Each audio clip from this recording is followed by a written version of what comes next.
that the 500 rupee and 1000 rupee currency notes will no longer be legal tender. लोग it's flyers, this is गौरव। और साल 2016 में demonetisation के वक्त गाजियाबाद के वैष्णो टेम्पल की हेड राधा माता ब्लैक मनी को देश के बाहर भेजने के लिए 125 रुपीस पर डॉलर का रेट चार्ज करते हुए पकड़ी गई। यानी यहाँ पर आपने 1250 दान किया तो वहां आपके बंदे को $10 तुरंत पहुंच जाएगा। सो Does that mean कि देश भर के हिंदू टेम्पल्स असल में हवाला नेटवर्क से जुड़े हुए हैं? Well, next, केरला के करुणा चैरिटेबल ट्रस्ट द्वारा चलाए जा रहे मदरसा के जॉइंट सेक्रेटरी मोहम्मद बशीर ने एक स्टिंग ऑपरेशन के दौरान ये कबूल किया कि उनका मेन मकसद दुनिया में खिलाफत कायम करना है, जिसे वो फिलहाल हिंदुओं के होने की वजह से खुलेआम बोल नहीं सकते, मगर वो धीरे धीरे करके अपनी इस आइडियोलॉजी को छोटे बच्चों के दिमाग में डालते हैं। तो क्या जाने अनजाने में मुस्लिम बच्चों को इस्लामिक एजुकेशन के नाम पर प्यादों की तरह इस्तेमाल किया जा रहा है? थर्ड, 2019 में क्रिश्चियंस के साथ भी हुआ था, जब church of the north India organisation के बिशप पीटर बॉलडेव ने देश भर के चर्चेस के नाम पर मौजूद 10,000 करोड़ वर्थ की प्रॉपर्टीज को बेचकर अपनी खुद की जेब भरी थी। लेकिन एक मामूली से बिशप के हाथ में इतनी पावर आई कहां से? Well, let's find that out in today's wonderful video titled Religious Scams in India. Number 1, money laundering. साल 2016 डीमोनेटाइजेशन। एक तरफ जहां हम लोग नोट्स के लिए बैंक्स और एटीएम्स के बाहर कतार लगा रहे थे, उसी समय देश के बड़े बड़े फ्रॉडस्टर्स देश भर के रिलीजियस श्राइन्स के बाहर कतार लगा रहे थे। वेल, गवर्नमेंट ने बस ब्लैक मनी पर अटैक किया था तो सीधा इन सबको भगवान याद आ गए? नहीं, वो अपनी अपनी डील क्रैक करने वहां पर पहुंचे थे, और वो भी भगवान से नहीं बल्कि उनके एजेंट से। मिसाल के तौर पर ये देखिए केस नंबर 1। गाजियाबाद के वैष्णो टेम्पल में टेम्पल हेड राधा माता द्वारा 50% कमीशन रेट चल रहा था, व्हिच मींस अगर आप उन्हें 2 करोड़ कैश दोगे तो आपको 1 करोड़ के नए नोट मिलेंगे और बाकी जाएंगे उनकी जेब में। लेकिन 50% कमीशन का मतलब ये नहीं है कि कस्टमर्स के साथ ज्यादती हुई, बिकॉज भाई साहब ये मोहतरमा तो हवाला नेटवर्क के जरिए क्रॉस बॉर्डर ट्रांजैक्शन की भी सुविधा प्रोवाइड कर रही थी, वो भी डॉलर्स और चेक में, wherein $1 के बदले one will have to pay 125 rupees only. Case number 2, Bihar के वृंदावन बिहारी टेम्पल में टेम्पल प्रीस्ट राम गुरु द्वारा कमीशन का रेट 35% चल रहा था। यानी अगर कोई 1 करोड़ के पुराने नोट्स इन्हें देगा तो रिटर्न में उसे 65 लाख के नए नोट्स मिलेंगे, वो भी इंस्टेंट। एंड यू नो इनका मार्केटिंग पिच क्या था? इट वाज, तुम हमें बस पैसे दो और हम उसे डोनेशन बताकर अपने रजिस्टर में उसकी एंट्री बैक डेट में दर्ज करवा देंगे। मतलब वाह, मंदिर चला रहे मतलब कोई भी स्कैम कर सकते हैं। भगवान के बंदे जो हैं स्पेशल प्रिविलेजेस तो मिलना चाहिए। बट वेट, अगर इन रिलीजियस प्लेसेस में से रिलीजन को इलीगल धंधों के लिए इस्तेमाल किया जाता है तो क्या इनके एटलीस्ट प्लेसेस तो लीगल होते होंगे? वेल, उसका जवाब हम जानेंगे अगले पॉइंट में, which is point number 2, land frauds. Do you know India में इंडियन रेलवेज के अलावा सबसे बड़े लैंड ओनर्स कौन है?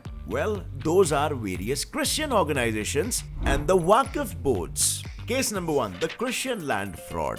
साल 2019 चर्च ऑफ इंडिया ऑर्गेनाइजेशन के एक बिशप जॉन ऑगस्टीन ने लखनऊ के एक पुलिस थाने में एफआईआर दर्ज किया, वो भी अपने ही कुछ क्रिश्चियन कॉलीग यानी church of north India organisation के बिशप पीटर बॉलडेव और उनके 16 साथियों के खिलाफ। उनका गुनाह, चर्च की जमीन के नाम पर 10,000 करोड़ का लैंड घोटाला। शॉक्ड?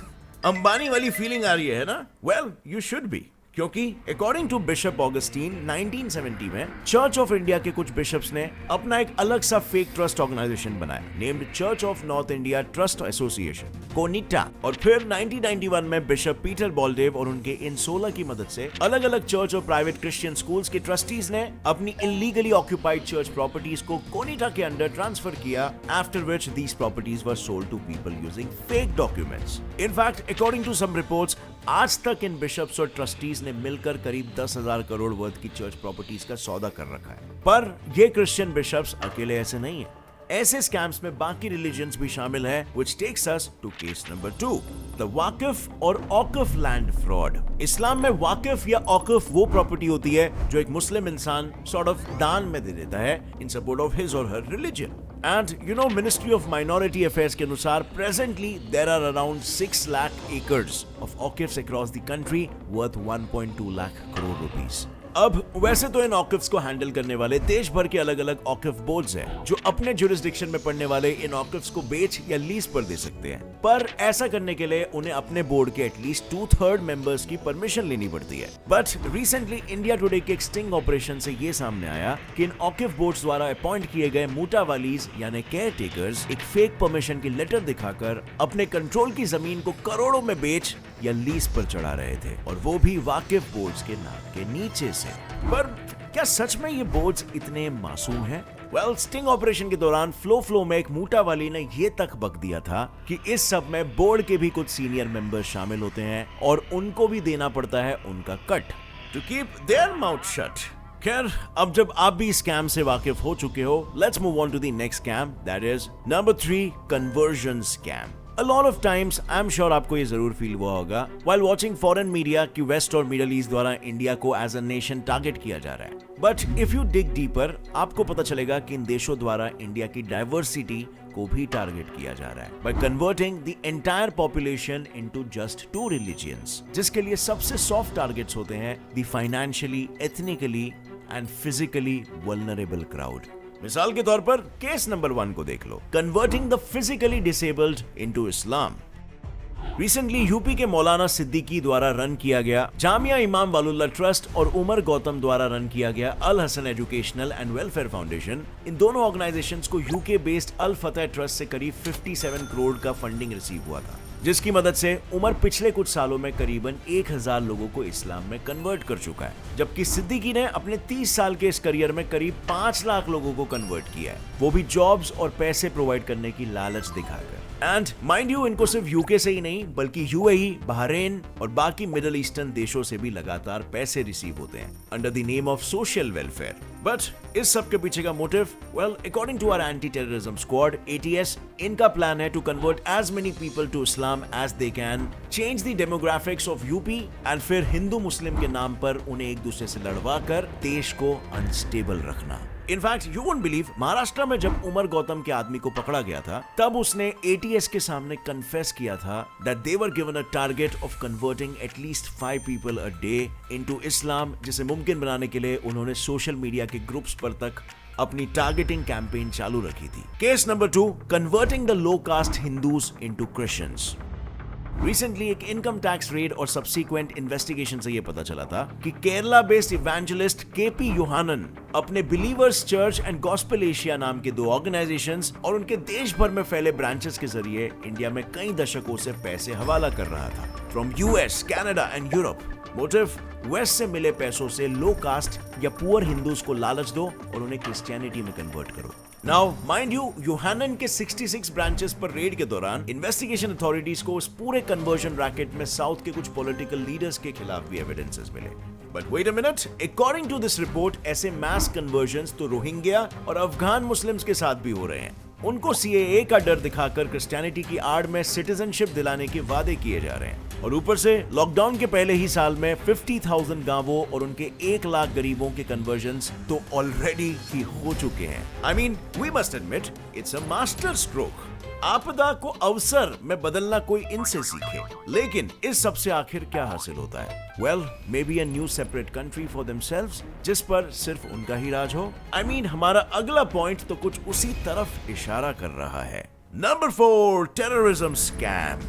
साल 2014 इस्लामिक स्टेट यानी ISS लीडर अबू बकर अल बगदादी ने इराक के अल नूरी मस्जिद से दुनिया भर के मुसलमानों को जिहाद करके कैलिफेट यानी खिलाफत कायम करने का नारा दिया, where caliphate means a region ruled by a caliph or a chief Muslim ruler। इस नारे के बाद दुनिया भर के कई मुस्लिम यूथ्स ने इस प्रोग्राम को ज्वाइन करना शुरू किया, इंक्लूडिंग यूथ्स ऑफ इंडिया।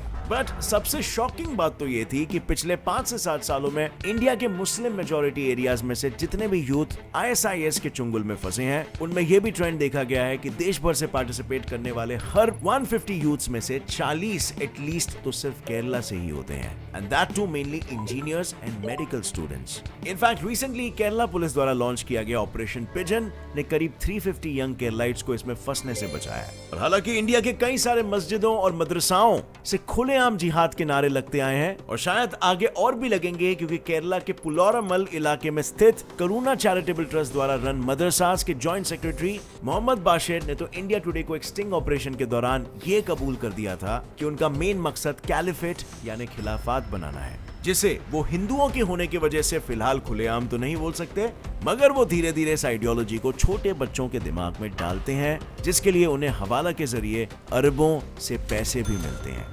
खैर, नाउ दैट यू नो कि इंडिया में टेररिज्म कैसे फैलता है, let's move on to our last and the most horrendous scam, sexual assault scam. साल 2017 वेस्ट दिल्ली के मोहन गार्डन में मौजूद आध्यात्मिक विश्वविद्यालय AVV से जुड़ी कई heavily fortified pan India properties जो कि आश्रम्स थे, वहां पर पुलिस ने रेड मारी।